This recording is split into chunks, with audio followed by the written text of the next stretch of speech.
शुरुआत में हम वेनिसली नाम की एक लड़की को देखते हैं जिसका आज स्कूल में पहला दिन था। इसकी हरकतों और पसंद नापसंद की वजह से ये कोई आम लड़की नहीं लगती थी। स्कूल में आकर जब वो अपने लॉकर को खोलती है तो वहाँ उसे उसका भाई बंधा हुआ मिलता है। वो जैसे ही अपने भाई को पकड़कर खोलने लगती है तो फौरन ही उसे कुछ ख्याल आने लगते हैं, जिसमें वो उन लड़कों को देखती है जिन्होंने उसके भाई को यहाँ बंद किया। वो यहाँ से उन लड़कों के पास जाती है उन्हें सबक सिखाने के लिए, जो पूल में तैरने की प्रैक्टिस कर रहे थे। वहाँ वो पूल में बहुत सारी मछलियों को छोड़ देती है जो काटती है। अब सारे बच्चे तो पूल से बाहर आ जाते हैं मगर एक बच्चा नहीं आ पाता और एक मछली उसकी टांग पर काट ली। उसकी इस हरकत के बाद स्कूल वाले उसे निकाल देते हैं। उसने पहली बार ऐसे नहीं किया था, बल्कि अब से पहले भी वो बहुत सारे स्कूल से निकाली जा चुकी थी। तो इसीलिए उसके माँ बाप उसे एक अकेडमी में ले जा रहे थे, क्योंकि वहाँ वेडनेसडे जैसे बच्चे ही पढ़ते थे, मतलब कि जिनकी हरकतें सबसे हटके होती थी। और वो वहाँ जाना तो नहीं चाहती थी मगर मजबूरन उसे जाना ही पड़ता है। अकेडमी के पास वाले जंगल का सीन देखते हैं जहाँ एक शिकारी शिकार करने आया था। वो जंगल के काफी अंदर जाकर एक जगह पर बैठकर चाय पीने लगता है, मगर तभी कोई चीज अचानक से आकर उस पर हमला कर देती है और बड़ी बेरहमी से उसे मार देती है। वेडनेसडे और उसके माँ बाप अकेडमी पहुंचकर वहाँ के प्रिंसिपल के पास जाते हैं। ये प्रिंसिपल भी वेडनेसडे की तरह ही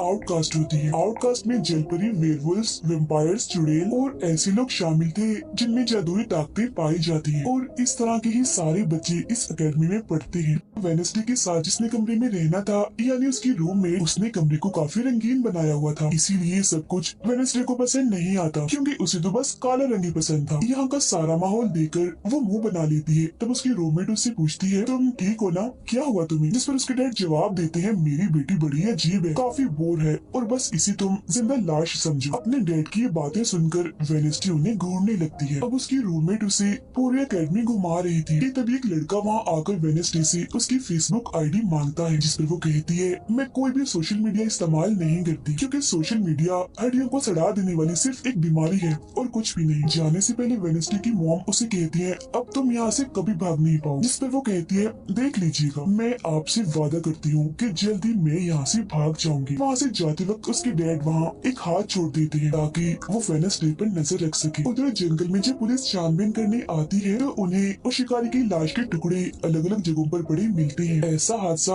वहाँ पहली बार नहीं हुआ था, बल्कि तीसरी बार ऐसा हुआ कि अकेडमी के इस जंगल में कोई मारा गया। और वेडनेसडे अपने कमरे की सारी रंगीन चीजें हटा देती है और अपने रूममेट से कहती है, शोर मत करो, कमरे में शांति बनाओ, क्योंकि ये मेरे नॉवल लिखने का वक्त। मगर वो तो गाना लगाकर डांस करने लगती है, जिससे वेडनेसडे को गुस्सा आ गया था और वो उसे गाना बंद करने को कहती है। तब वो रूममेट अपने पंजे दिखाकर उसे डराने लगती है, क्योंकि वो थी एक वेयरवुल्फ, मतलब कि आधी इंसान और आधी वुल्फ। तभी इधर एक टीचर आती है जो काफी अच्छी थी और वो वेडनेसडे को वेलकम के तौर पर एक फूल गिफ्ट देती। अब अगले दिन जब वेडनेसडे कहीं जा रही थी तो उसके डैड का छुड़ा हुआ वो हाथ छुप छुप कर उसे देख रहा था, और फिर तभी उसके ऊपर एक स्टैचू गिरने वाला था, मगर बिल्कुल ठीक वक्त पर एक लड़का जिसका नाम जेवियर है उसे बचा लेता। लेकिन इस हड़बड़ी में वो बेहोश हो गई थी, और जब उसे होश आती है तो बजाय जेवियर का शुक्रिया अदा करने की वो उसे कहती है कि मुझसे ये उम्मीद मत रखना कि मैं तुम्हारी शुक्रगुजार रहूंगी, क्योंकि तुमने मुझे बचाकर गड़बड़ कर दी, मेरी इतनी अच्छी मौत को टाल दिया। तब जेवियर कहता है, मैं तुम्हें काफी पहले से जानता हूँ, जब हम 10 साल के थे तब हमारी मुलाकात हुई थी, हम दोनों खेल रहे थे तो मैं जाकर एक ताबूत में छुप गया, लोग मुझे जलाने ही वाले थे मगर तुमने मेरी जान बचा ली, और आज मैंने तुम्हारी जान बचाकर हिसाब बराबर कर। वेडनेसडे जब अपने कमरे में आती है तो उसे अपने बेड पर कुछ महसूस होता है। वो जैसे बिस्तर हटाती है तो वहाँ उस हाथ को देखकर फौरन उसे पकड़ लेती है और पूछती है, तुम कौन हो और यहाँ क्या कर रही हो? जिस पर वो कहता है, मुझे तुम्हारे डैड ने तुम पर नजर रखने को कहा है, वो ही मुझे यहाँ पर छोड़ कर गए हैं। और वो उसे कहती है, मगर आज के बाद तुम मेरे लिए काम करोगी, वरना मैं तुम्हें हमेशा हमेशा के लिए दराज में बंद कर दूंगी। तो वो इस चीज के लिए मान जाता है कि ठीक है, मैं हर तरह से तुम्हारी मदद करूंगा।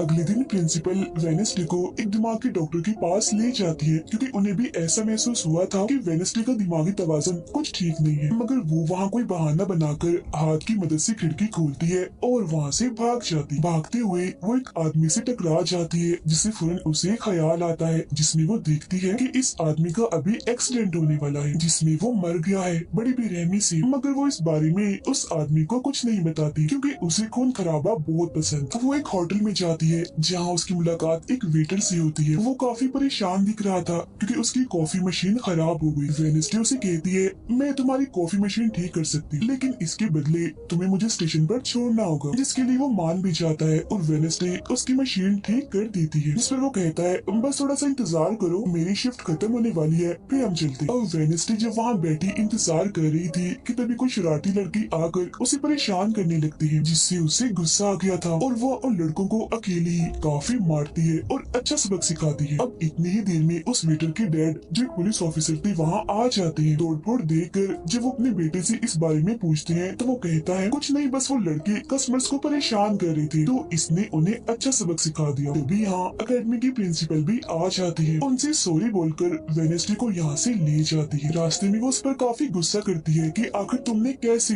अकेडमी से भागने की कोशिश की। तभी उन्हें रास्ते में एक एक्सीडेंट हुआ नजर आता है जो उसी आदमी का था जिससे वेडनेसडे टकराई थी, जो देख प्रिंसिपल घबरा जाती है। कहती है, मेरी दुआ है ड्राइवर को कुछ ना हुआ हो। जिस पर वेडनेसडे कहती है, वो तो मर गया है और उसकी गर्दन भी टूट गई है। फिर अकेडमी में आने के बाद वेडनेसडे गिटार बजाने लगती है। वो काफी अच्छा बजा रही थी, जिसकी धुन प्रिंसिपल के साथ साथ काफी बच्चों को भी पसंद आती। रूममेट जब कमरे में आती है तो उसकी नजर हाथ पर पड़ती है, जिस बारे में वो वेडनेसडे से पूछती है कि ये क्या चीज है, जिस पर वो जवाब देती है कि ये हमारी एडम फैमिली का एक मेंबर है। अब हम एक अनजान लड़के को देखते हैं जो लाइब्रेरी में जाकर एक किताब से एक सफा फाड़ लेता है जिस पर एक तस्वीर बनी हुई। उधर हाथ वेटर के घर पहुंच जाता है, जिसे देख वो काफी डर गया था और उसे मारने लगता है। फिर हाथ उसे बैठने का इशारा करके उसे वेडनेसडे का नंबर देता है और उसे फोन करने का कहता है। फिर जब वेटर उसे कॉल करता है तो वो कहती है कि हमारी अकेडमी में एक त्योहार मनाया जाने वाला है जहाँ सभी बच्चे आएंगे, मैं वहाँ से भागने वाली हूँ और अगर तुम मुझे स्टेशन तक पहुँचा दोगे तो मैं तुम्हें काफी अच्छा इनाम दूंगी।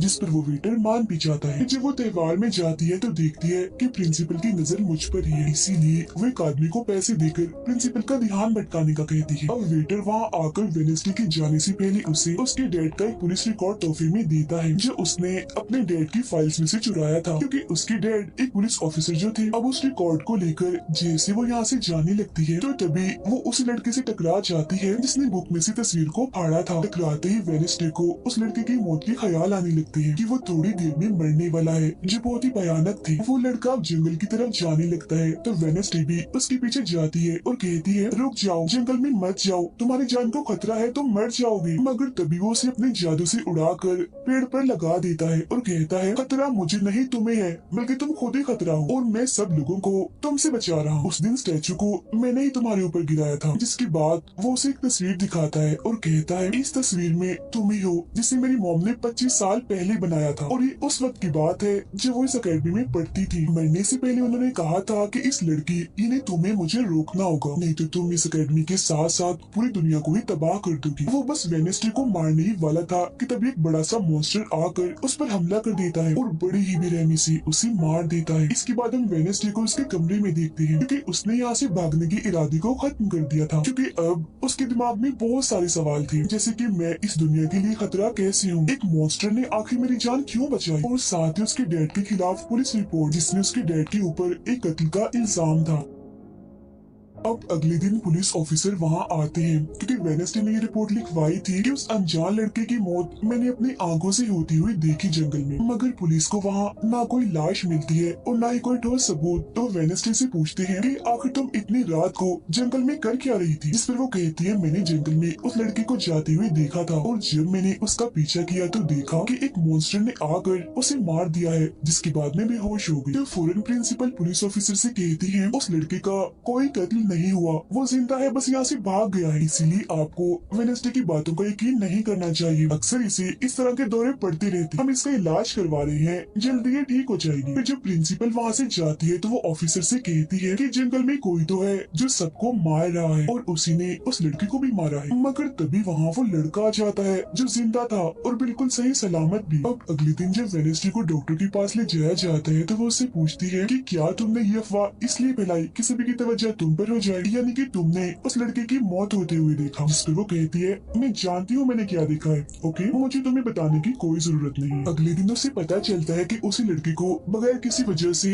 अकेडमी से निकाला जा रहा है, इसीलिए वो अपने साथी और साथ को उस लड़के के पीछे लगा देती है। अब प्रिंसिपल के कहने पर वेडनेसडे एक एक्टिविटी में हिस्सा लेती है, जिस मकसद के लिए वो क्लब ज्वाइन करती है, जहाँ उसके साथ सिर्फ एक ही लड़का था जिसके साथ उसकी दोस्ती हो जाती है। फिर जब हाथ उस लड़के के पीछे जाता है तो देखता है कि वो अपना रूप बदल रहा है, जहाँ पहले वो एक बुरा इंसान और फिर अकेडमी के प्रिंसिपल का रूप ले लेता है। जिसके बाद हाथ आकर ये सारी बात वेडनेसडे को बता देता है। अब जब क्लास शुरू होने वाली थी तो जेवियर उससे कहता है कि मेरी साथ वाली सीट खाली है तो तुम यहाँ बैठ जाओ, तो वो उसके साथ आकर बैठ जाती है। जेवियर यहाँ मकड़ी की तस्वीर बना रहा था और फिर अपने जादू से वो उसे जिंदा भी कर देता है, मगर एक ही झटके में वेडनेसडे उसे मार देती है और उसकी राख उड़ा देती है। अब एक लड़की जो काफी बदतमीज थी और विलन में थी, उसकी और वेडनेसडे के बीच काफी बहस हो जाती है, क्योंकि दोनों ही एक दूसरे से काफी चिढ़ती थी, एक दूसरे को जरा भी पसंद नहीं करती थी। फिर इसके बाद वेडनेसडे अपनी जगह अपने रूममेट को उस क्लब में भेज देती है जहाँ वो एक्टिविटी की प्रैक्टिस कर रही थी, और खुद वो अकेली ही चली जाती है अकेडमी की उस जंगल में मॉन्स्टर को ढूंढने के लिए। वेडनेसडे को वहाँ उस अनजान लड़की का टूटा हुआ चश्मा भी मिलता है, वही अनजान लड़का जिसे मॉन्स्टर को मारता हुआ इसने देखा था। और अब जैसे ही वो इस चश्मे को छूती है तो लाइब्रेरी में उसे वहाँ एक किताब भी दिखती है, तो वो उस किताब को खोजने लाइब्रेरी में चली जाती है, मगर उसे वहाँ उस तरह की कोई भी किताब नहीं मिलती। जिसके बाद वो चुपके से जेवियर के कमरे में चली जाती है, क्योंकि वो लड़का और जेवियर एक ही कमरे में रहती थी। वेडनेसडे और हाथ यहाँ पर उस किताब को ढूंढ रहे थे, मगर तभी यहाँ जेवियर आ जाता है, जिस वजह से वो बेड के नीचे छुप जाती है। तभी जेवियर के पास वो विलन लड़की भी आती है और उसे कहती है तुम मुझसे क्यों नाराज हो, अच्छा गुस्सा छोड़ो सुलह कर लो, जिस पर वो मना कर देता है। अब उसके इनकार पर विलन लड़की को लगने लगता है कि ये सब वो वेडनेसडे की वजह से कर रहा है, इसीलिए वो कहती है कि कल मैं वेडनेसडे समेत तुम्हारे सभी साथियों की कश्तियों की धज्जियां उड़ाने वाली हूँ। बेड के नीचे छुपे वेडनेसडे और हाथ भी उसकी ये बात सुन लेती। कमरे में वापस आने के बाद वेडनेसडे अपने रूममेट से कहती है कि कल जो कश्तियों की रेस होने वाली है मैं भी उसमें हिस्सा लूँ, और कुछ भी हो जाए उस घमंडी लड़की यानी विलन को मैं हरा कर ही रहूंगी। अब अगले दिन जब रेस शुरू होती है तो बताया जाता है कि इस मुकाबले का कोई भी असूल कानून नहीं है, जो भी टीम सबसे पहले गुफा में जाकर झंडे को लाएगी वही टीम जीत जाएगी। जिसके फौरन बाद गेम शुरू हो जाती है और विलन भी अपनी चालें चलना शुरू कर देती। वो अपने एक जलपरी साथी की मदद से एक टीम की कश्ती को तुड़वा देती है, जिससे वो पूरी टीम पानी में गिर जाती है। मगर फिर जब वो जलपरी वेडनेसडे की कश्ती की तरफ आ रही थी तो हाथ उससे पहले ही जाल फेंककर उसे जाल में फंसा लेता है। अब किनारे तक सिर्फ 3 ही टीम्स पहुंच पाती है, और जब सारे लोग झंडा लेने अंदर जाते हैं तो रूममेट अपने पंजों से जोकर टीम की कश्ती में छेद कर देती है। फिर सभी के साथ वेडनेसडे जब झंडा लेकर आ रही थी तो उसे ख्याल आता है, जिसमें वो अपनी ही जैसी एक लड़की को देखती है जिसके हाथ में किताब थी। होश में आने पर झंडा लेकर वो वापिस से कश्ती में चली जाती है। जोकर की कश्ती तो छेद होने की वजह से वहीं पर ही डूब जाती है, जबकि जलपरी दोबारा से वेडनेसडे की कश्ती पर हमला करने लगती है, मगर हाथ पानी में जाकर जलपरी को जोर से मुक्का मार। अब वेडनेसडे अपनी कश्ती से बहुत सारे तीर निकाल कर विलन की कश्ती में छेद कर देती है, जिससे उसकी कश्ती डूब जाती है और वेडनेसडे की टीम इस रेस को जीत जाती है। अब ये 4 साल में पहली बार हुआ था जब उस विलन को किसी ने हराया था, इसलिए आज वो गुस्से में आग बबूला हुई।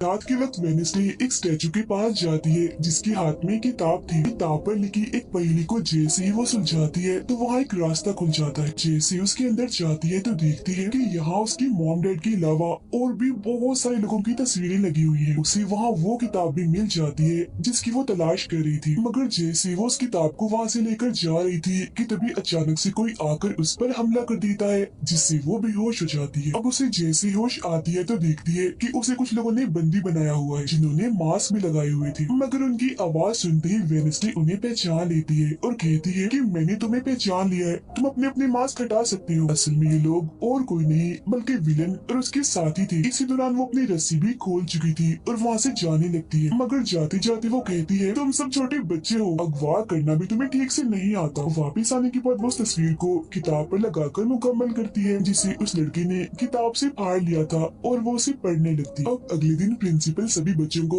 एक प्रोजेक्ट देती है जिसमें उन्हें शहर की सारी दुकानों पर जाकर काम करना था। शहर पहुंचने के बाद वेडनेसडे जेवियर को वो किताब दिखाकर पूछती है कि क्या तुम इस किताब को पहचानते हो, जिस पर वो कहता है हाँ, इस किताब को लेकर मेरे और उस लड़के के बीच में लड़ाई भी हुई थी जिसके बारे में तुमने कहा था कि मॉन्स्टर ने उस पर हमला कर दिया था। ये किताब एक जादूगर की है और 30 सालों से भी ज्यादा पुरानी है, तो तुम इसके साथ क्या कर रही हो। ये सुन वो उससे पूछती है तुम उस जादूगर के बारे में और क्या जानते हो। वो कहता है कुछ खास नहीं, अगर तुम उस जादूगर के बारे में जानना चाहती हो तो तुम्हें उसके घर जाना होगा जो काफी पुराना एक खास घर है। अकेडमी के सारे बच्चे भी अलग अलग दुकानों में जाकर काम करने लगते हैं। वेडनेसडे एक वेट्रेस बनी थी मगर उसका नखरा गुस्सा देखकर कोई भी उसे खाने की चीज नहीं लेता। वेडनेसडे का दोस्त पेस्ट्री खा रहा था कि तभी शरारती बच्चे आकर उसे परेशान करने लगते हैं और बस फिर होना क्या था, वेडनेसडे वहाँ आती है और उन्हें खूब मारती है। इसके बाद वो अपने उस दोस्त को लेकर जादूगर के घर जाती है ताकि वो सारी सच्चाई जान सके कि आखिर बात क्या है और उस किताब के बारे में भी। उसी वहाँ जादूगर की बहुत सारी चीजें और एक पेंटिंग भी दिखाई देती है। पेंटिंग में वो उसी लड़की को किताब पकड़ी हुई देखती है जो उसे गुफा के पास भी दिखी थी। उसके ख्याल में जब उनकी रेस में वेडनेसडे झंडा लेने गई, फिर उसी वहाँ इस पेंटिंग वाले लड़की की किताब भी मिल जाती है मगर वो खाली थी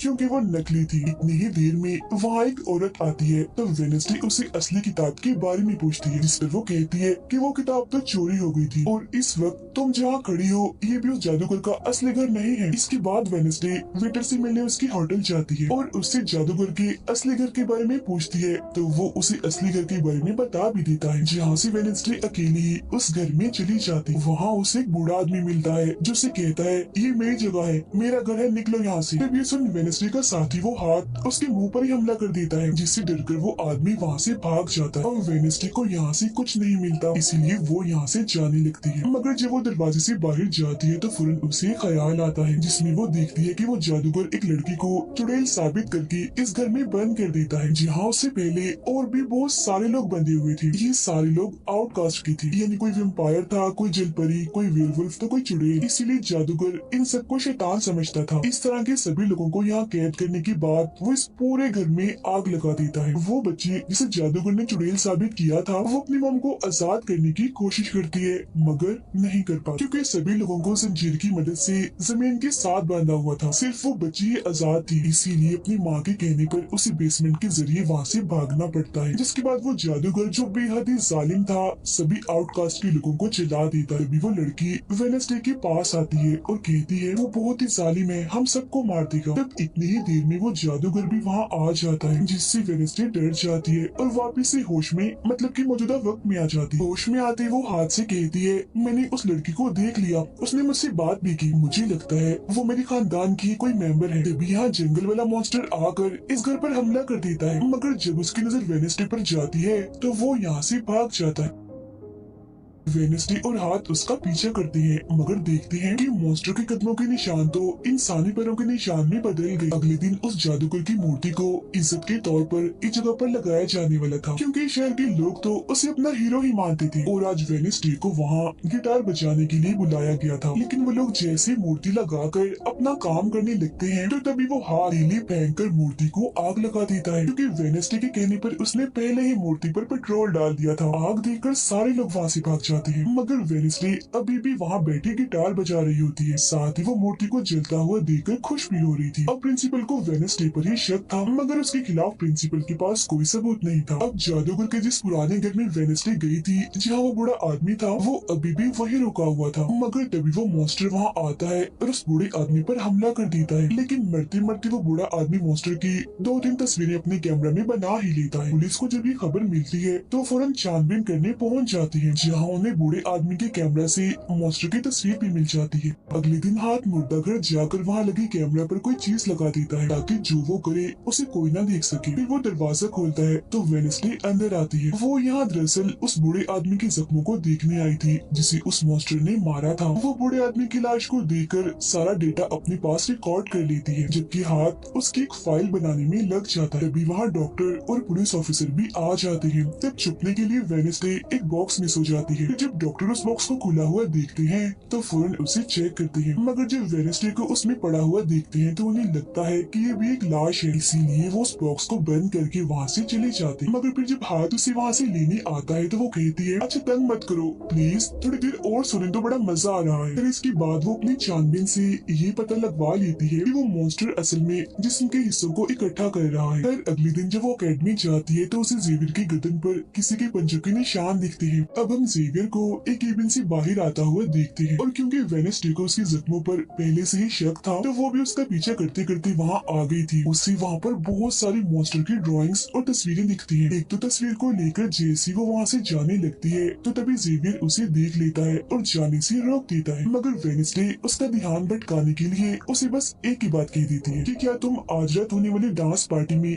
मेरे साथ चलोगे। जिसके बाद वो जेवियर की बनाई मॉन्स्टर की ड्राइंग्स ले जाकर पुलिस ऑफिसर को दे देती है, जिस पर वो कहते हैं इससे हम किसी को भी नहीं पकड़ सकते, कोई ठोस सबूत लेकर आओ। अब वेडनेसडे अपनी सारी रिसर्च को अपने दोस्त के सामने रख देती है ताकि वो उसकी मदद कर सके। उनमें से एक ड्राइंग को देखकर उसका दोस्त कहता है कि मैं इस जगह के बारे में जानता हूँ। जिसके बाद वो वेडनेसडे को उस जगह पर ले जाता है जो एक गुफा थी, जिसके अंदर जाकर उन्हें बहुत सारी हड्डियाँ और एक हथकड़ी भी मिलती है। थोड़ा छानबीन करने पर उसे वहाँ एक नोकदार बड़ा सा नाखून भी मिलता है, जिसे वो अपने पास रख लेती है। जिसके बाद वो जेवियर के पेंटिंग वाले केबिन में जाती है और डस्टबिन से एक कपड़ा जिस पर खून लगा हुआ था उसे निकाल कर अपने पास रख लेती है। फिर जैसी वो वहाँ से जाने लगती है तो तभी वहाँ जेवियर आ जाता है और उसे पूछता है तुम यहाँ मेरे केबिन में क्या कर रही हो। उसकी बात डालकर वो उसे पूछती है ये जो चोट तुम्हारी गर्दन पर है ये तुम्हें कैसे लगी। तब वो बताता है कि पिछले कुछ दिनों से ये मॉन्स्टर मेरे सपनों में आ रहा है, इसीलिए मैं इसकी ड्राइंग्स बनाता हूँ। मगर एक दिन मैंने अपने जादू पर से कंट्रोल खो दिया और ड्राइंग के अंदर से मॉन्स्टर की पंजे ने निकलकर मुझे नोच लिया। लेकिन अब क्योंकि वेडनेसडे उस पर शक कर रही थी इसलिए वो उस पर काफी गुस्सा करता है और फौरन उसे यहाँ से जाने का कहता है। अब वेडनेसडे वो खून लगा कपड़ा और नाखून जाकर पुलिस ऑफिसर को दे देती है और कहती है ये लो ठोस सबूत और बेशक डीएनए टेस्ट करवा लो, मेरे ख्याल से इतना सबूत काफी होगा,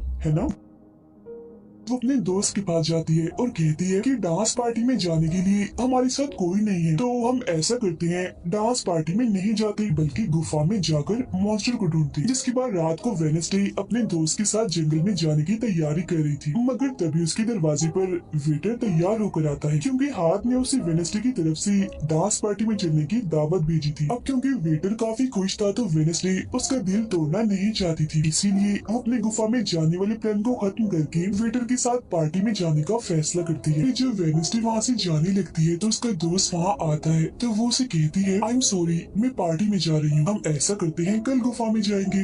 लेकिन उसका दोस्त बगैर बताए अकेला ही उस गुफा में चला जाता है। उधर पार्टी में सारे लोग आकर काफी एंजॉय कर रहे थे। सब लोग अपने अपने साथी को लेकर पार्टी में आए हुए थे, जहाँ जेवियर अपने साथ उस विलन लड़की को लाया था। लेकिन जब वेडनेसडे वेटर के साथ वहाँ आती है तो उन दोनों को साथ देखकर जेवियर जलने लगता है। जब सब लोग डांस कर रहे थे तो वेडनेसडे की डांस करने के स्टाइल से सारे लोग काफी हैरान रह जाते हैं क्योंकि वो काफी अजीब तरह से ही डांस कर रही थी। उधर जंगल में वेडनेसडे का दोस्त भी पहुंच गया था और छुपकर मॉन्स्टर की आने का इंतजार कर रहा था, मगर तभी वहाँ कोई आता है और उस गुफा में धमाका करके भाग जाता है। जेवियर लगातार उन दोनों को देखकर जल रहा था, इसीलिए वो विलन लड़की से कहता है कि तुम अपना लॉकेट उतारो और अपने जेल परी से मेरे लिए मदद मांगो ताकि मैं वेडनेसडे को भूल जाऊं। जो सुन विलन लड़की भड़क जाती है और उसे कहती है कि तुम तो पहले ये कहते फिर रहे थे कि मैंने अपने जेल परी से तुम्हें अपने काबू में किया है और अब तुम्हें किसी को बुलाने के लिए मेरी ही मदद चाहिए। तभी बाहर शरारती लड़कों का ग्रुप टैंकर लेकर आता है और डांसिंग क्लब के पंप में वो बड़ा सा पाइप लगा देते हैं और फिर तभी अचानक उस पार्टी में खून की बारिश होने लगती है क्योंकि जो टैंकर वो शरारती लड़के लाए थे जिसका पाइप उन्होंने लगाया था उसमें दरअसल खून था। ये देख सारे लोग घबरा जाते हैं और पार्टी से भागने लगते हैं, मगर वेडनेसडे वहीं खड़ी रहती है क्योंकि उसे तो अब और मजा आ रहा था क्योंकि वो बारिश खून की नहीं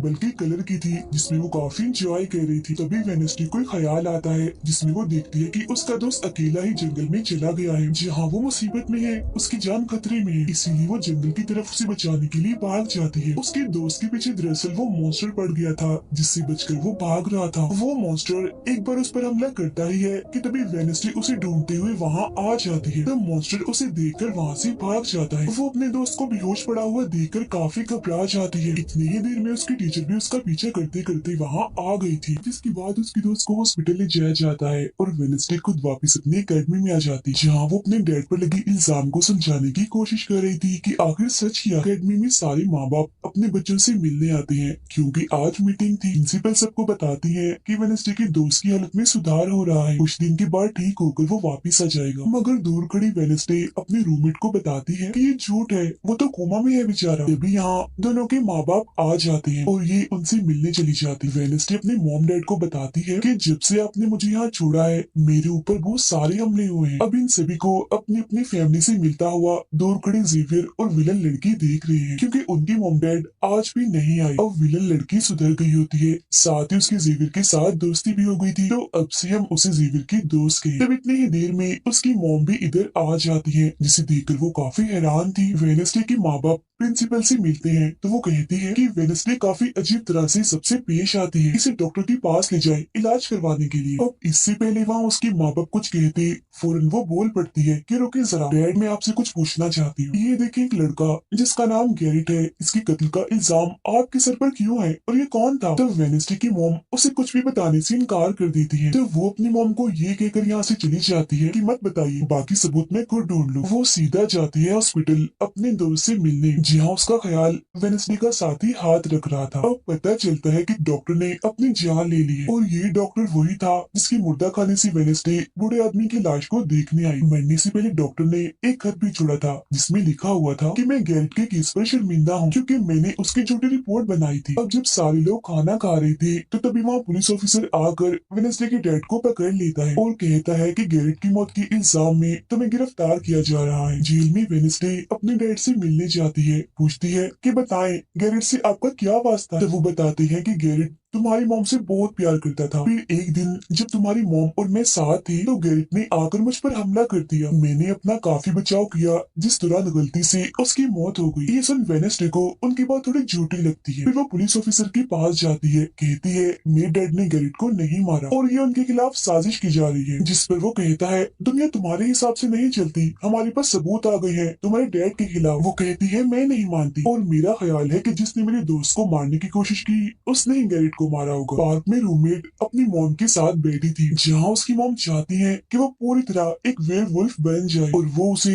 एक डॉक्टर के पास जाने का कहती है, मगर रूममेट ऐसा नहीं चाहती, इसलिए वो यहाँ से चली जाती है। अब वेडनेसडे अपनी मॉम के पास जाती है ताकि वो सारी सच्चाई जान सके। उसकी मॉम खुफिया लाइब्रेरी में थी। वो अपनी मॉम से कहती है कि आपने मुझे इस अकेडमी में इसलिए भेजा ना ताकि मैं हमेशा आपकी परछाई बन के रहूं। जिस पर उसकी मॉम कहती है कि ये सिर्फ अकेडमी ही नहीं बल्कि पहले यहाँ एक ग्रुप हुआ करता था जिसकी बुनियाद तुम्हारे डैड की फैमिली की एक औरत ने रखी थी जिसका नाम गुडी था। वो कहती है मैं ये जानना चाहती हूँ कि डैड ने तो गैरेट को नहीं मारा तो फिर किसने मारा है? तब उसकी मॉम सच्चाई बताती है कि जब मैं वहाँ गई तो मैंने देखा कि तुम्हारे डैड और गैरेट आपस में लड़ रहे थे। मैंने उन्हें रोकने की कोशिश की मगर गैरेट तुम्हारे डैड को काफी बुरी तरह से मार रहा था। मैंने फौरन तलवार उठा ली और फिर जैसे गैरेट मेरे पास आने लगा तो तलवार उसके आर पार हो गई और वो मारा गया। मगर तुम्हारे डैड ने मेरी जान बचाने के लिए तलवार मुझसे ले ली ताकि सारा इल्जाम उन पर आ जाए। वेडनेसडे कहती है मगर मुझे पता चला था कि जब गैरेट मरा तो उसके मुंह से झाग निकल रही थी। ऐसा तो सिर्फ तब होता है जब किसी ने जहर लिया हो। अब सच पता करने का सिर्फ एक ही रास्ता है, गैरेट की कब्र को खोदना। जिसके बाद वो अपनी मॉम के साथ मिलकर गैरेट की कब्र को खोद देती है और वहाँ से उसकी एक उंगली ले लेती है। मगर तभी इधर पुलिस आकर उन दोनों माँ बेटी को गिरफ्तार कर लेती है। जेल में वेडनेसडे गैरेट की उंगली अपने मॉम डैड को दिखाती है, कहती है कि उसकी मौत जहर से हुई थी। मगर जैसे उसके हाथ इस उंगली पर लगते हैं उसे फौरन एक ख्याल आता है जिसमें वो देखती है कि गैरेट के डैड ने उसे जहर दिया था ताकि वो इस पूरे अकेडमी के लोगों को मार डाले। मगर जब उसकी लड़ाई वेडनेसडे के डैड से हुई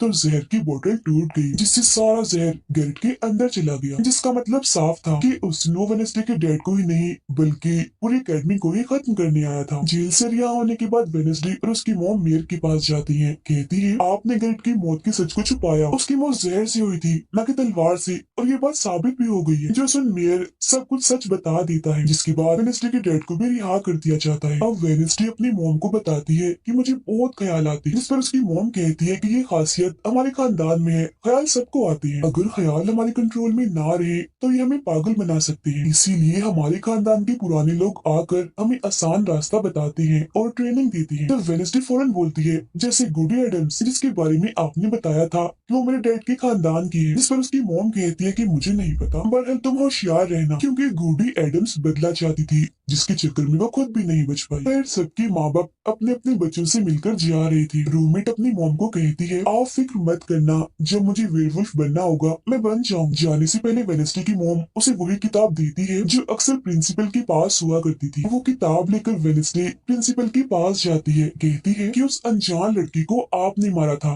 मैंने देखा था, जिसके बारे में मैंने कहा था कि उसे मॉन्स्टर ने मारा है, क्योंकि वो आप ही हो जो खुद को बदल बदल कर लोगों को मार रही हो। मैं ये बात अब पुलिस को बता दूंगी। जिस पर प्रिंसिपल कहती है, नहीं, उसे मैंने नहीं मारा, बल्कि वो तो अपनी ताकतों पर से कंट्रोल खो बैठा था और उस दिन उसने तुम्हें मारने की भी कोशिश की थी। इनकी बातों के दौरान इन्हें बाहर से शोर सुनाई देता है। ये चेक करने जब वहाँ जाती है तो पता चलता है कि बाहर ग्राउंड में आग से कुछ लिखा हुआ। अब वेडनेसडे अपने चारों तरफ मोमबत्तियां जला के बैठी थी क्योंकि वो गुडी को बुलाने की कोशिश कर रही, मगर तभी इधर उसकी रूममेट आ जाती है। साथ ही उसे एक खत भी मिलता है जिसमें कोई उसे गुफा में मिलने बुलाता है। जब वेडनेसडे अपनी रूममेट के साथ वहाँ जाती है तो गुफा के अंदर जाने के बाद उसे एहसास होता है कि यहाँ कोई है। यहाँ दरअसल जेवियर और उसके साथी थे जो वेडनेसडे को सरप्राइज देना चाहते थे क्योंकि आज उसकी बर्थडे थी। यहाँ वेडनेसडे को एक लाइन लिखी हुई दिखती है कि जब मैं लौटूंगा तो शोले बरसे। इसे जैसे वो हाथ लगाती है तो उसे ख्याल आता है जिसमें वो उसी लड़की से मिलती है जो अक्सर उसे नजर आया करती थी, और ये और कोई नहीं बल्कि गुडी ही है। वो वेडनेसडे को एक महल दिखाकर कहती है कि अगर तुम्हें उस जादूगर के बारे में जानना है तो तुम्हें इस महल को ढूंढकर यहाँ आना होगा। जब वो ग्राउंड में खड़ी उस लाइन को देख रही थी जहाँ आग से कुछ लिखा था तो तभी उसके पास जेवियर आता है जिससे वो बात नहीं करती क्योंकि नाराज थी। उसे लग रहा था कि हो ना हो जेवियर ही वो मॉन्स्टर है। फिर वो अपने दोस्त के पास हॉस्पिटल जाती है जो अभी भी बेड पर था और उसकी हालत भी खराब थी, इसीलिए वो उसे कोई बात नहीं कर पाती। अब वेडनेसडे अपने दोस्त वेटर से मिलने जाती है और उसे उस महल जो गुडी ने दिखाया था उसकी तस्वीर दिखाकर पूछती है कि क्या तुम इस जगह के बारे में जानते हो, जिस पर वो मना कर देता। अब यहाँ तो उसका काम नहीं हुआ, इसीलिए वो उस तस्वीर को लेकर जेवियर के पास जाती है और उससे भी वही सवाल करती है कि क्या तुम इस जगह के बारे में जानते हो, मगर तभी उसकी नजर इसी महल की पेंटिंग पर जाती है जो जेवियर ने पहले से ही बनाई हुई थी, जिस पर वो बताता है कि ये जगह रात को मेरे सपने में आई थी तो मैंने इसे बना दिया। अच्छी बात ये थी कि जेवियर इस जगह के बारे में जानता भी था। तब उसे महल का पता लेकर वेडनेसडे वहाँ पहुँच जाती है जहाँ मेयर पहले से ही मौजूद था, और क्योंकि वो जान गया था कि असली कातिल कौन है तो वेडनेसडे उसकी गाड़ी में ही छुप जाती है। मगर जैसे मेयर की गाड़ी शहर में पहुँचती है तो कोई उनकी गाड़ी को ठोक देता है जिससे मेयर का एक्सीडेंट हो गया था। वो काफी जख्मी हो जाते हैं, उनकी हालत मरने वाली हो गई। फिर अब रात के वक्त वेडनेसडे वेटर और अपने रूममेट के साथ उसी महल में आती है। यहाँ उसे ऐसा महसूस होता है जैसे कोई इधर रह रहा है क्योंकि मोमबत्तियां गर्म थी और एक कमरा बिल्कुल साफ था। इतनी ही देर में वो मॉन्स्टर भी यहाँ आ जाता है जिससे बचने के लिए ये लोग छुप जाते हैं। ये लोग देखते हैं कि जिन जिन लोगों पर मॉन्स्टर ने हमला किया था उनके जिस्म के कटे हुए हिस्से यहाँ पर पड़े हुए हैं। अब वेडनेसडे अपने दोस्तों को मॉन्स्टर से बचाना चाहती थी, इसीलिए वो उन्हें यहाँ से ले जाती है। ये वेटर के घर जाते हैं जहाँ जैसे उसकी डेड आती है तो वेडनेसडे उन्हें कहती है कि मैं आपको कुछ दिखाना चाहती हूँ, क्योंकि वो पुलिस ऑफिसर जो थे वो जब उन्हें महल में ले जाती है तो वहाँ पर कुछ भी नहीं था। मतलब जिस्म के कटे हुए हिस्से जो पहले यहाँ पर रखे हुए थे अब वो वहाँ पर नहीं पड़े थे, जिससे पुलिस ऑफिसर को गुस्सा आ जाता है और वो कहते हैं कि आज के बाद तुम मेरे बेटे से नहीं मिलोगी। अब जब वेडनेसडे एकेडमी आती है तो वहाँ उसे प्रिंसिपल मिलती है जो कहती है कि तुम्हें मैंने कहीं भी जाने से मना किया था मगर तुमने मेरी बात ना मानकर अच्छा नहीं किया। जिस पर वो जवाब देती है, मैं सच का पता लगाने गई थी इसलिए मैं माफी नहीं मांगूंगी, मैंने कुछ गलत नहीं किया है। जिसके बाद वो प्रिंसिपल को एक पेंटिंग भी दिखाती है जिसमें वो जादूगर था और वेडनेसडे खुद थी। बताती है कि इसलिए वो अनजान लड़का मुझे मारना चाहता था क्योंकि उसे लग रहा था कि एकेडमी के लिए मैं खतरा हूँ, मगर खतरा दुश्मन कातिल तो कोई और ही है, जबकि मैं तो इस एकेडमी और सबको बचाना चाह रही हूँ तो मुझे एक मौका मिलना चाहिए। प्रिंसिपल कहती है, नहीं, तुम कहीं नहीं जाओगी, आगे से ऐसी कोई भी गलती की तो मैं तुम्हें एकेडमी से निकाल दूंगी। और वहाँ से वो ये कहकर चली जाती है। वो जब अपने कमरे में वापस आती है तो देखती है कि रूममेट अपना सामान पैक कर रही है क्योंकि वो यहाँ से जा रही है। वो गुस्से में वेडनेसडे से कहती है कि तुम्हें सिर्फ अपना काम ही निकलवाना आता है, फिर चाहे इसके लिए तुम्हारे दोस्तों की जान क्यों ना चली जाए, आज वो अजीब सा मॉन्स्टर हमें भी मार देता। जिसके बाद वो यहाँ से चली जाती है। अब वेडनेसडे बिल्कुल अकेली रह गई थी, इसीलिए कमरे में एक जगह बैठकर वो उस बॉक्स को देखने लगती है जो वो जादूगर के महल से चुरा कर लाई थी। उसे बॉक्स के नीचे एक खत मिलता है जिसमें वेडनेसडे की अपनी ही बहुत सारी तस्वीरें होती है। जो देख वो कहती है, मेरी एडम्स फैमिली, जादूगर, मॉन्स्टर और मैं शायद किसी न किसी तरीके से जुड़े हुए हैं। और जब ये बात मेयर को पता चली तो किसी ने उनका मुंह बंद कर दिया, मगर मैं चुप नहीं बैठूंगी और तुम जो कोई भी हो मैं तुम्हें ढूंढ लूंगी देखना। अब मेयर की मौत हो गई थी और जब उन्हें दफनाया जा रहा था तो वेनेसली वहाँ आती है और सोचने लगती है कि कातिल यहाँ आए लोगों में से कोई है, मगर तभी उसे जंगल में कोई दिखता है। वो पीछे करती है तो पता चलता है कि और कोई नहीं बल्कि उसका अंकल है। अंकल बताते हैं कि मेरे ऊपर चोरी का इल्जाम है तो कुछ वक्त के लिए मुझे छुप के रहना होगा। तब वेनेसली उन्हें एक केबिन में छुपा देती है और मॉन्स्टर की तस्वीर दिखाकर पूछती है कि आप इसके बारे में कुछ जानते हैं, जिस पर वो कहते हैं मैं ज्यादा कुछ तो नहीं जानता, अगर तुम्हें इसके बारे में जानना है तो तुम्हें खुफिया लाइब्रेरी में जाना होगा। वहाँ एक तिजोरी में डायरी है जिसमें इस मॉन्स्टर के बारे में सब लिखा है। आधी रात को वेनेसडे उस लाइब्रेरी में जाती है जहाँ जेवियर पहले से ही मौजूद था। तब ये उसे कहती है जहाँ जहाँ मॉन्स्टर से हमला हुआ है वहाँ तुम पाए गए हो, तो हो ना हो मॉन्स्टर तुम ही हो। मगर वो उसकी बात को अनसुनी करके यहाँ से चला जाता है। तभी इधर उसकी अंकल आते हैं। ये मिलकर डायरी को ढूंढ लेते हैं जिसमें इस मॉन्स्टर के बारे में सब कुछ लिखा था कि ये मॉन्स्टर किसी के कंट्रोल में भी आ सकता है और फिर बस ये अपने मालिक के कहने पर ही काम करता है। रात के वक्त वो अपने साथी हाथ को कहती है कि मैं वेटर से मिलने जा रही हूँ, तब तक तू मेरी डायरी का ख्याल रखना। कि जब वेटर के साथ गुफा के अंदर जाती है तो देखती है कि यहाँ उसने गुफा को सजाया हुआ है क्योंकि वो उसे शादी के लिए पूछने वाला था। वापिस आकर वेनेसडे देखती है कि उसके कमरे का सारा सामान इधर उधर बिखरा पड़ा है और उसकी डायरी कोई चुरा कर यहाँ से ले गया है। फिर जैसे वो अपने साथी हाथ को देखती है तो घबरा जाती है क्योंकि उसकी हथेली में किसी ने चाकू आर पार कर दिया था और अब उसमें जान नहीं थी, वो मर गया था। फिर वो हाथ को लेकर जल्दी से अपने अंकल के पास आती है और दुखी होती हुई कहती है प्लीज अंकल कैसे भी करके हाथ को जिंदा कर दीजिए। तब अंकल बार बार बिजली के झटके उसे देते हैं जिससे वो जिंदा हो जाता है। वो उसे पूछती है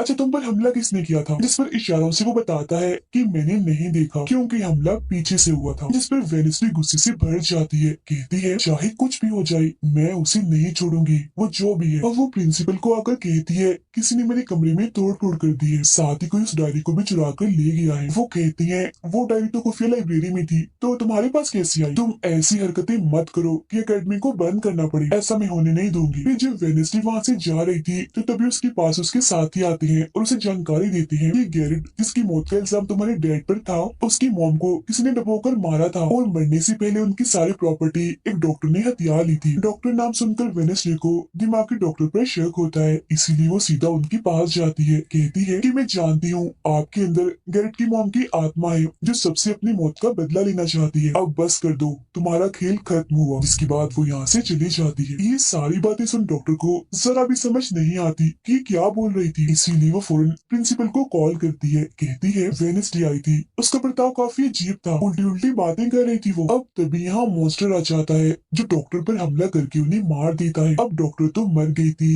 इसीलिए वेनेसडे की शक की सुई अब जेवियर पर आ जाती है, इसीलिए वो उससे मिलने उसकी कैबिन में जाती है। यहाँ उसे मरे हुए लोगों का सामान भी मिलता है जिससे उसका शक और पक्का हो जाता है। अब तभी इधर पुलिस भी आकर जेवियर को पकड़ लेती है क्योंकि पुलिस को यहाँ पर वेनेसडे ने ही बुलाया था। अब जब वेनेसडे कमरे में आती है तो उसकी रूममेट वापिस आ गई थी। कहती है तुम्हारा और मेरा कोई ताल्लुक है, मैं तुम्हारे साथ रहना चाहती हूँ, मैंने तुम्हें और हाथ को बहुत याद किया। फिर इसके बाद वेनेसडे वेटर के पास जाती है जहाँ उसे फिर से कुछ ख्याल आने लगते हैं जिनमें वो देखती है कि मॉन्स्टर और कोई नहीं बल्कि वेटर ही है जिसे वो पसंद करती है। मगर फिलहाल वो उसे कुछ नहीं कहती, उसे एक जगह पर लाती है और फिर कहती है कि जेवियर को तो फंसाया जा रहा है जबकि असली मॉन्स्टर तो तुम ही हो, मगर वो इसके लिए बार बार मना करता है। तभी यहाँ वेनेसडे के सारे दोस्त भी आ जाते हैं और वेटर को पकड़कर कुर्सी से बांध देते हैं। अब वेनेसडे उस पर जुल्म करना चाहती है मगर उसके दोस्त ऐसा करना नहीं चाहते, इसीलिए वो यहाँ से चले जाते हैं। फिर जैसे ही वो वेटर को मारने के लिए आगे बढ़ती है कि तभी वेटर के डैड पुलिस ऑफिसर यहाँ आ जाते हैं और वेनेसडे को गिरफ्तार कर लेते हैं। हालांकि वो उन्हें कहती भी है कि असली कातिल आपका बेटा है, वही मॉन्स्टर है ये, मगर वो उसकी एक नहीं सुनती। फिर जब वो यहाँ से जा रही थी तो वेटर उसके पास आता है, कहता है कैसा लगा हारना, अभी तो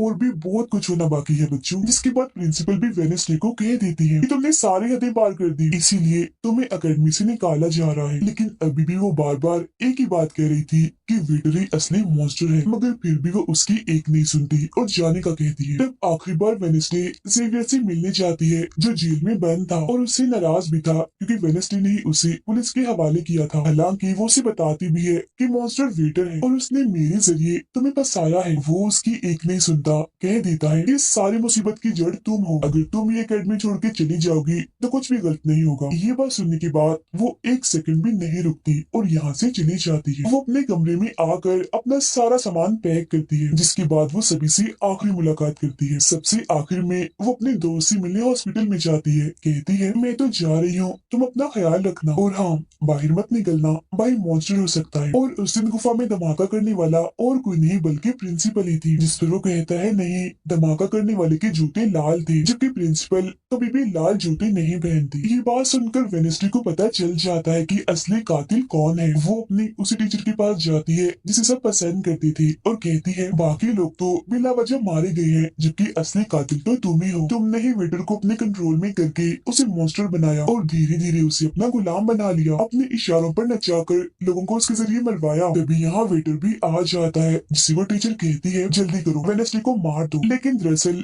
ये वेटर नहीं थी बल्कि प्रिंसिपल थी, जो रूप बदल कर यहाँ पर आई थी। और अब टीचर प्रिंसिपल के गले में जहर का इंजेक्शन घुसा देती है, जिससे प्रिंसिपल बेचारी मारी जाती है। फिर वो वेडनेसडे को भी बांध कर जादूगर की गुफा में ले आती है। गुफा में आकर वेडनेसडे को पता चल जाता है कि जिन मरे हुए लोगों के जिस्म के हिस्सों को इकट्ठा किया गया था, वो दरअसल जादूगर को दोबारा से जिंदा करने के लिए किए गई थी। तभी यहाँ टीचर, जो असली विलेन थी, वेडनेसडे को बताती है कि जब गूडी ने जादूगर को मारा था तो गूडी ने अपने खून से जादूगर की कब्र पर एक ताला लगा दिया था, और अब जादूगर को जिंदा करने के लिए हमें गूडी की फैमिली मतलब एडम्स फैमिली की किसी इंसान का खून चाहिए, साथ ही पूरे चांद की रात भी हो। और अब हमें ये सुनहरी मौका मिल गया है जादूगर को जिंदा करने का, क्योंकि एडम्स फैमिली से तुम हो और आज पूरे चांद की रात भी है, हम तुम्हारा खून लेंगे। जिसके बाद टीचर वेडनेसडे के हाथ पर कट लगा देती है, जिससे उसका खून निकलने लगता है। फिर वो उसके खून से जादूगर की कब्र का ताला खोल देती है और फिर अगले ही पल जादूगर भी जिंदा होकर अपनी कब्र से बाहर आ जाता है। बाहर आते ही वो वेडनेसडे को चाकू मार देता है, जिससे वो जख्मी हो जाती है। इसके बाद वो अकेडमी को खत्म करने के लिए चला जाता है। अब तभी यहाँ गूडी एडम्स आती है और वेडनेसडे को बिल्कुल ठीक कर देती है, मतलब कि उसके जख्म, और कहती है मैंने तुम्हें ठीक तो कर दिया है, मगर अब की बाद मैं तुम्हें नजर नहीं आऊंगी। जंगल की रास्ते से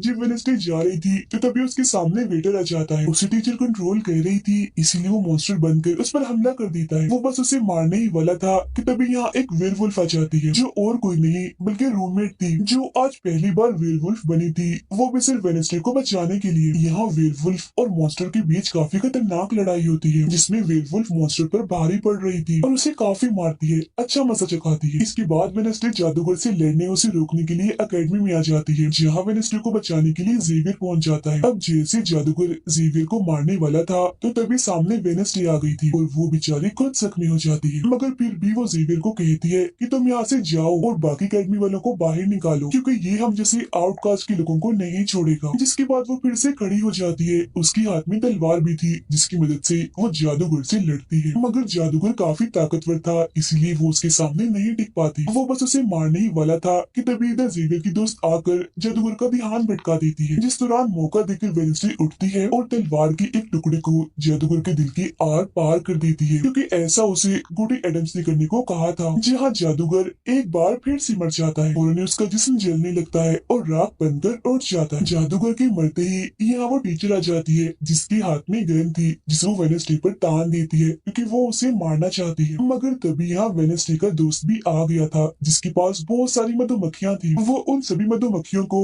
टीचर पर छोड़ देता है, जिससे उसका भी काम तमाम हो जाता है। जब वेडनेसडे अपने मिशन में कामयाब होकर बाहर आती है जहाँ सारे लोग खड़े थे, तो वो वहाँ अपने रूममेट को भी देखती है, जो अब वेयरवुल्फ से अपने असली रूप में आ गई थी। यहाँ वो दोनों पहली बार गले मिलती हैं, मगर हैरत, अब वेडनेसडे को कोई भी ख्याल नहीं आ रहा था। कुछ वक्त के बाद वेडनेसडे अपना नॉवल भी पूरा कर लेती है, मगर वो इसका एंड नहीं करती, इन्हीं की उसे खत्म नहीं करती और आगे बस एक सवालिया निशानी छोड़ देती है। वो जेवियर से मिलने जाती है, जहाँ वो उसे गिफ्ट देता है, जिसमें मोबाइल था। वो इस गिफ्ट को ले तो लेती है, मगर कुछ नहीं कहती और वहाँ से चली जाती है। फिर जब वो अपनी गाड़ी में थी तो उसके पास मैसेज आता है, जिसमें उसकी कुछ तस्वीरें थी और साथ ही ये मैसेज भी था कि मैंने तुम पर नजर रखी हुई है, जिससे वो सोच में पड़ जाती है कि टीचर तो मर गई है, मगर अब उसके बाद ये कौन है जो सब कर रहा है। इसी सोच में वो अपने घर के लिए निकल जाती है, जिसके बाद हम पुलिस की गाड़ी को देखते हैं। इसमें वो वेटर को बांधकर कहीं ले जा रही थी, क्योंकि उन्हें भी पता चल गया था कि यही असली मॉन्स्टर है, इसे बस कोई कंट्रोल करता है। मगर तभी अचानक से वेटर दोबारा मॉन्स्टर बन जाता है और सभी पुलिस वालों को मार देता है, जिसका मतलब ये था कि टीचर की तरह अभी भी कोई है जो इसे कंट्रोल कर रहा है और वो लोगों को मरवाता रहेगा इसके जरिए। और ये अनजान इंसान वही हो सकता है जिसने वेडनेसडे को मैसेज किया, यानी कि अभी भी कोई है जो अकेडमी को बंद करवाने में लगा है और मॉन्स्टर के जरिए खून खराबा कत्ल होना आम ही रहेगा। और इसी के साथ ही ये सीजन इधर ही खत्म हो जाता है।